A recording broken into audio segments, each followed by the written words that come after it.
Hello everyone, कैसे हैं आप सब लोग। मैं सुमिता और मेरे यूट्यूब चैनल पर आपका स्वागत है। हमारा टॉपिक चल रहा है यूपी टेट 2021 के लिए हम लोग एसएसटी की तैयारी कर रहे हैं और इसमें हम पढ़ रहे हैं हिस्ट्री में काफ़ी सारे टॉपिक्स हमारे हो गए हैं, लेकिन अभी जो चल रहा है हमारा टॉपिक भारतीय हमारी प्राचीन सभ्यता, जिसमें हमने जो है हमारे वेद कंप्लीट हो गए हैं और वेद जो लास्ट वीडियो था मेरा वो वेद और वेद के उपवेद इससे रिलेटेड था, है ना। तो आज हम बात करेंगे वेद और वेदों के अपने भी एक ब्राह्मण होते हैं उनके बारे में। तो इसमें बहुत सारे ऐसे छोटे छोटे टॉपिक हैं जो हमारे यूपी टेट में हमें इससे रिलेटेड क्वेश्चन मिलते ही मिलते हैं। तो आज का वीडियो होने वाला है बहुत ही इंपॉर्टेंट, क्योंकि इसमें मैंने बहुत ही महत्वपूर्ण चीज़ें जो है जो मेन जो टॉपिक है जिसमें से क्वेश्चंस आते हैं वो मैंने इसमें नोट डाउन किए हैं। तो इसमें आज हमारी बहुत सारी चीज़ें हैं, जैसे कि हमारे ब्राह्मण हैं, है ना। आज हम ब्राह्मण क्या है, वेद के कौन कौन से ब्राह्मण हैं उनके बारे में हम जानेंगे। और हमारा जो है आरण्य क्या है, उपनिषद है, वेदांग है, स्मृतियाँ हैं, महाकाव्य है, महाकाव्य में रामायण है हमारा, और हमारा महाभारत है, पुराण है। इनके बारे में देखिए, इनसे रिलेटेड छोटे छोटे क्वेश्चन आपने देखे होंगे प्रीवियस ईयर्स में, और नहीं देखे हो तो देख लीजिएगा। आज जो मैं पढ़ाने जा रही हूँ उसमें से आपको प्रीवियस ईयर्स में क्वेश्चन मिलने ही मिलने हैं और आने वाली परीक्षाओं में भी आने ही हैं। तो बस अब आप लोगों को करना क्या है कि लास्ट तक वीडियो देखिएगा। मैं आपको बताऊंगी पूरी डिटेल में कि इनके पॉइंट कौन कौन से हैं, कौन कौन से जो बेस्ट हैं, जिनमें से क्वेश्चन आते हैं, सिर्फ वही पॉइंट के बारे में आज हम बात करेंगे। तो चलिए स्टार्ट करते हैं आज का टॉपिक। सबसे पहले है हमारा ब्राह्मण, ठीक है। तो ब्राह्मण क्या है, यज्ञों एवं कर्म कांडों के विधान एवं इनकी क्रियाओं को समझने के लिए, यानी कि यज्ञ है और उनकी क्रिया किस तरीके से हम यज्ञ करते हैं, है ना, किस तरीके से विधि विधान होता है, उसको समझने के लिए इन नवीन ब्राह्मण ग्रंथों की रचना हुई थी। इसे ब्राह्मण साहित्य के नाम से भी जाना जाता है। अब प्रत्येक वेद, जैसे कि वेद के उपवेद जो मैंने लास्ट वीडियो में बताए थे, इसी तरीके से प्रत्येक वेद के जो हैं अपने ब्राह्मण ग्रंथ भी होते हैं, है ना। और ये इंपॉर्टेंट है ब्राह्मण ग्रंथ, ये भी आप अच्छे से लर्न कर लीजिएगा क्योंकि ये आते हैं, ठीक है। तो क्या, जैसे कि वेद के अपने ब्राह्मण होते हैं, ऋग्वेद का है ऐत्रेय एवं कौशिकी ब्राह्मण। अब इसमें से देखिए, या तो ऐत्रेय एवं कौशिकी ब्राह्मण दोनों आ सकता है या फिर एक दे सकते हैं, ये है। और ऐसे यजुर्वेद के हैं शतपथ या वाजस्नेय ब्राह्मण, सामवेद के हैं पंचविश या तांडव ब्राह्मण, और अर्थवेद के हैं गोपद ब्राह्मण। ये है सबसे ज्यादा इंपॉर्टेंट, इनको जरूर लर्न कर लेना क्योंकि ये आएंगे और आते हैं। फिर है हमारा आर्य, ये भी आपने नाम सुना होगा। इनमें दार्शनिक एवं रहस्यात्मक विषयों का वर्णन होता है। ये जो आर्णव होते हैं इनमें क्या होता है, इसमें जो दार्शनिक है या जो रहस्यात्मक चीजें हैं, रहस्यात्मक जो बातें हैं उनके विषयों का वर्णन होता है। और इन ग्रंथों को आरण्यक इसलिए भी कहा जाता है कि इन्हें अरण्य जाने की वन में पढ़ा जाता है ना।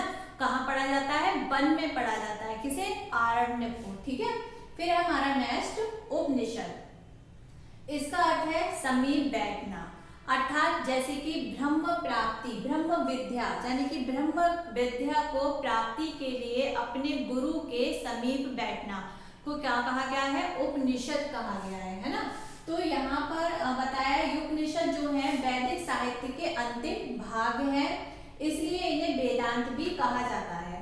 ये सारी लाइन बहुत ही इंपॉर्टेंट है और एक एक लाइन से क्वेश्चन बनता है ना, कि वेदांत किसे कहते हैं या वैदिक साहित्य का अंतिम भाग क्या है, वैदिक साहित्य का अंतिम भाग उपनिषद है ना। तो ये क्वेश्चन इस तरीके से, भारत का प्रसिद्ध राष्ट्रीय आदर्श वाक्य जो सत्य में जयते है वो मुंडकोपनिषद से लिया गया है, ठीक है। ये क्वेश्चन आ चुका है। उपनिषदों की कुल संख्या कितनी है, उपनिषदों की कुल संख्या 108 है।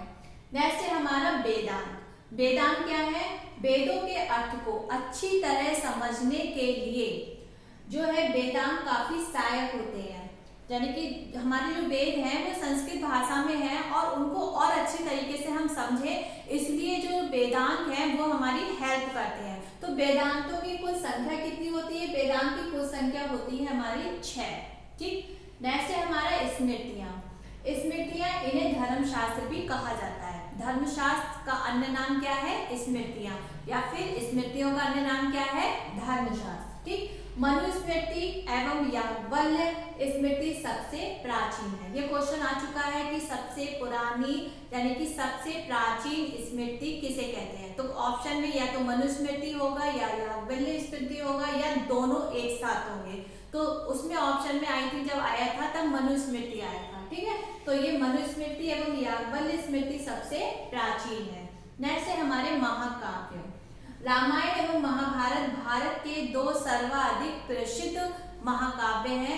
अब हम बात करते हैं रामायण के बारे में। रामायण की रचना जो है वाल्मीकि द्वारा पहली एवं दूसरी शताब्दी के दौरान संस्कृत भाषा में हुई थी। ठीक है, संस्कृत भाषा में की गई थी और इसे चतुर्विंशति शास्त्रीय संहिता भी कहा जाता है। रामायण का नाम है ये। राम कथा पर आधारित ग्रंथों का अनुवाद, यानी कि जो हमारे राम कथा पे आधारित जो ग्रंथों का अनुवाद है वो सर्वप्रथम भारत के बाहर चीन में हुआ था। कहाँ हुआ था? चीन में हुआ था। ठीक है, अब इसको जो है दूसरा है आपका भुशुंडी रामायण को आदि रामायण भी कहा जाता है। ठीक, नेक्स्ट है हमारा महाभारत। महाभारत के तो पता ही है राइटर कौन है? महर्षि जो है व्यास द्वारा रचित महाभारत जो है रामायण से काफी बृहद यानी कि बड़ी है। महाभारत में जो है 8,800 श्लोक थे तथा इसका जब महाभारत में 8,800 श्लोक थे तब इसको नाम दिया गया था जय संहिता। क्या नाम दिया गया था? तब हम इसको जय संहिता के नाम से जानते थे। बाद में क्या हुआ? बाद में श्लोकों की संख्या जो है 24,000 होने के पश्चात, जब इसमें श्लोकों की संख्या बढ़कर 24,000 हो गई पश्चात ये वैदिक जन भरत के वंशजों की कथा, इसमें जो थी वैदिक जन भरत के वंशजों की जो कथा होने के कारण ये भारत कहलाया। ठीक है, अब यहाँ पे क्या हुआ? श्लोकों की संख्या 1,00,000 होने पर, जब महाभारत में श्लोकों की संख्या 1,00,000 हुई तब क्या हुआ? 1,00,000 होने पर ये शस्त्र शास्त्री, यहाँ पर है शस्त्र शास्त्री संहिता यानी कि महाभारत कहलाया। ठीक है, महाभारत के ये दो नाम है, शस्त्र शास्त्री संहिता या महाभारत कहलाया। महाभारत महाकाव्य में कितने पर्व हैं? 18 पर्वों में विभाजित है ये। नेक्स्ट है हमारा पुराण। पुराण क्या है? प्राचीन आख्यानों से युक्त ग्रंथ को पुराण कहते हैं। पुराणों के मुख्य रूप 5 लक्षण बताए गए हैं और कुल पुराणों की संख्या कितनी है? 18, जिसमें हमारे विष्णु पुराण है, गरुड़ पुराण है, भविष्य पुराण है और आपका जो है बहुत सारे पुराण आते हैं, वायु पुराण है ना, मत्स्य पुराण है। तो ये सारे हमारे पुराण आते हैं। पुराणों से हमें क्या? पुराणों से जो पहले के जो राजा और जो वंशज होते थे उनके बारे में हमें जानकारी मिलती है। जैसे कि फॉर एग्जाम्पल इनके द्वारा सातवाहन वंश के विषय में विशेष जानकारी मिलती है। और सबसे पुरानी और प्राचीन और प्रमाणित जो पुराण माना गया है वो मत्स्य पुराण माना गया है। ये क्वेश्चन में आ चुका है। ठीक है, विष्णु पुराण से मौर्य वंश एवं गुप्त वंश की और वायु पुराण से शुंग एवं गुप्त वंश की विशेष जानकारी मिलती है। तो ये थे आज के छोटे छोटे से थे टॉपिक, लेकिन जो भी ये थे ये बहुत ही महत्वपूर्ण है और इनमें से क्वेश्चन आते ही आते हैं, तो इनको आप अच्छे से तैयार कर लीजिएगा।